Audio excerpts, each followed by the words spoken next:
ജനാധിപത്യപരമായി ജനങ്ങൾ വോട്ട് ചെയ്ത് ജയിപ്പിച്ച ഒരു MLAയുടെ ഭാഗത്തു നിന്ന് ഇത്രയും നീചവും തരം താണതുമായ ഒരു പ്രവൃത്തി ഉണ്ടാകുമെന്ന് ഞാൻ തീരെ പ്രതീക്ഷിച്ചില്ല.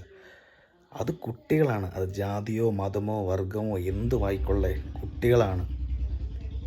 അവർക്ക് കയ്യിൽ ആ ഒരു മുട്ടായി കൊടുത്താൽ ഒന്ന് കൊടുത്തില്ലെങ്കിൽ ഇല്ലെന്നല്ലേ ഉള്ളായിരുന്നു. ആ ഒരു മിനിറ്റ് അത് കയ്യിൽ കൊടുത്തിരുന്നെങ്കിൽ അതിനൊരു അന്തസ്സുണ്ടായിരുന്നു, ഒരു വിലയുണ്ടായിരുന്നു. പിന്നെ ഇത് ന്യായീകരിക്കുന്ന കുറേ എണ്ണങ്ങളുണ്ട്. അപ്പം ഞാൻ അവരോട് തിരിച്ച് ചോദിക്കാനുള്ള കാര്യം, നിറച്ച് മുട്ടായി ഉള്ളത് കൊണ്ടാണ് അങ്ങനെ ഇട്ട് കൊടുത്ത് അവർക്ക് ഇഷ്ടം പോലെ കിട്ടട്ടെന്ന് കരുതിയിട്ടാണെന്ന് പറഞ്ഞ് ഫേസ്ബുക്കിലായാലും ശരി പരന്ന വീഡിയോസ് റീൽസിലൊക്കെ കമൻറ്റ്സ് ഞാൻ കാണുന്നുണ്ട്.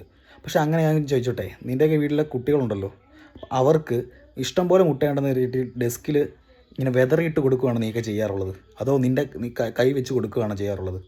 ആയാലും ശരി, എല്ലാ രാഷ്ട്രീയ പ്രവർത്തകരും ഏറ്റവും കൂടുതൽ കുഞ്ഞുങ്ങളായാലും ശരി അടുത്ത് നിർത്താൻ ശ്രമിക്കുമ്പോൾ ഇത് ഒരു കയ്യകലത്തിൽ നിന്നിട്ട് ഇട്ട് കൊടുക്കുകയാണ്, വെതറി കൊടുക്കുന്നു. ഏതാണ്ട് പിച്ചച്ചട്ടിയിൽ ഇതിട്ട് കൊടുക്കുന്നല്ലോ, കുട്ടികൾക്ക് ഇട്ട് കൊടുക്കുന്നതാണ്. അങ്ങനെ ഒരു അയിത്തം കൽപ്പിക്കാൻ വേണ്ടി താങ്കൾ ആരാണ്? ജനങ്ങൾ വോട്ട് ചെയ്ത് ജയിപ്പിച്ച വെറും ഒരു MLA മാത്രമാണ് നിങ്ങൾ, അല്ല താങ്കൾ ആരാണ്?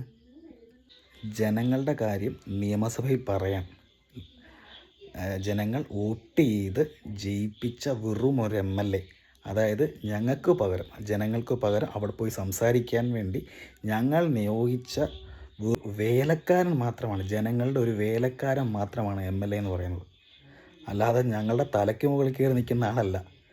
ഞങ്ങളുടെ കാര്യങ്ങൾ അവിടെ പറയാനും ഉന്നയിക്കാനും ജനങ്ങൾ തിരഞ്ഞെടുത്ത ജനങ്ങളുടെ പണിക്കാരനാണ് താങ്കൾ. ആ താങ്കൾ എന്ന് വിളിക്കുന്നത് എൻ്റെ മര്യാദ കൊണ്ട്, എൻ്റെ സംസ്കാരം കൊണ്ട്. ഓക്കെ.